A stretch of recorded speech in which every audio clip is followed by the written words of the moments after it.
دو وقتا كده كو هركس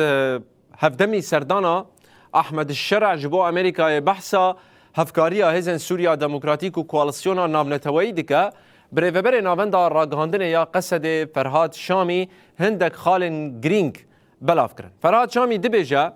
كو برينها جلك آليان خواستن كو هزن كواليسيون أمريكا جباكور رجلات سوريا درخينن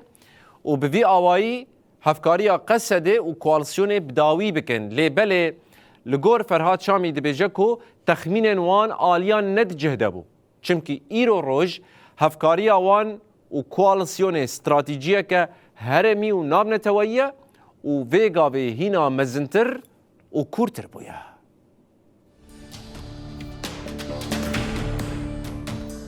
فرهاد شامي دبيجكو قالك آليان دجبر هول داكو كواليسيون و امريكا يجوي هرمي درخن و هفكاريا لقل قصد بداوي بكن لراستيا لسر عرضه بروفاجي وان تخمينانا چمكي كواليسيون جي سوريا درنكت و هبون اخوة دجهن استراتيجيك ده بهستر هر وكي فرهاد شامي اشكره كركو هفكاري بپاش ده نچويا و قد جي نقاش لسر چه نبويا بروفاجي اف هفكاري هنا مزنتر و كورتر دبا ريفبر نابندا راغاندنا قصد يقول كو بردوامية هفكارية نتكتيكية لبلي استراتيجية هرمي و نابنتوية نخاسم كو وقتا هندك آلي دنابا تندروية دخنقي بون قصد قربانيا مزندانة و فيغابي أبر هما